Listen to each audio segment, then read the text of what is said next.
Wadau, cheki acheni wapeni tip tu moja ya gold. Najua itasaidia msee hapa nje. Cheki gold hata saa hii si lazima uende ucheck ati kama market ni bullish ama ni bearish ukiamka asubuhi ati kwanza kuanalyze.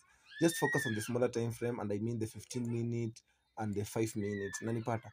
Na ukifocus on these time frames, concentrate places kumekuwa na change of character in the market. Nikisema change of character in a market, kama wewe ni trader I think unani understand. Kama wewe si trader najaribu kumaanisha place kumekuwa na liquidity swept, like market imekuwa na make higher highs, higher high, then all of a sudden kuna kuwa na a break of structure, like say inaanza kumake lower highs. Ndio concentrate on that fast movement yenye ili cause that break of structure, na ni kitu nimefanya na it's really been working for me.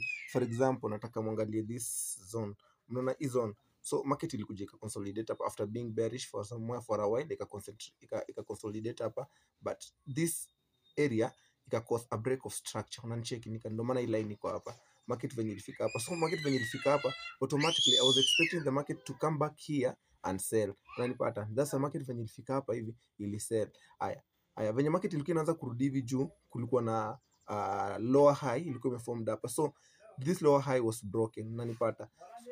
Lakini ni movement gani ili cause this lower high to be broken? It is this consolidation here. So anytime market itakuja kwa hii consolidation hapa, inamaanisha it is a buy opportunity market imetupatia, si ndio? So venye market ilifika hapo, unaona I took this buy. Haya, kuna kumbuka this area tumeiongelea hapa hivi, tena venye market ilifika hapa I noticed another sell, although I took this sell here, niliingilia hii sell hapa up to here, and this is gold guys.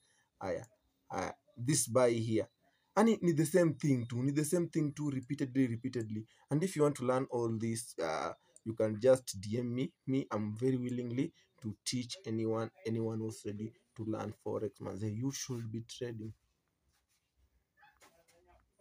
Okay, this is the last one for the day. So ukiview market in this perspective, I'm just sure and 100% sure you're either going to blow ama utaunda do na itakuwa kibahati.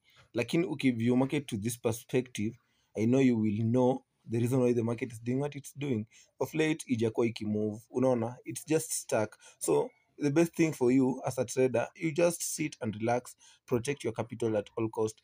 Ngoja market iingie kwa hii bullish order block, bullish order block, then it's automatically giving you a chance to take the buy to this bearish order block. Na kama itafika kwa hii bearish order block ya kwanza, it's automatically giving you a chance to take sales to this bullish order block.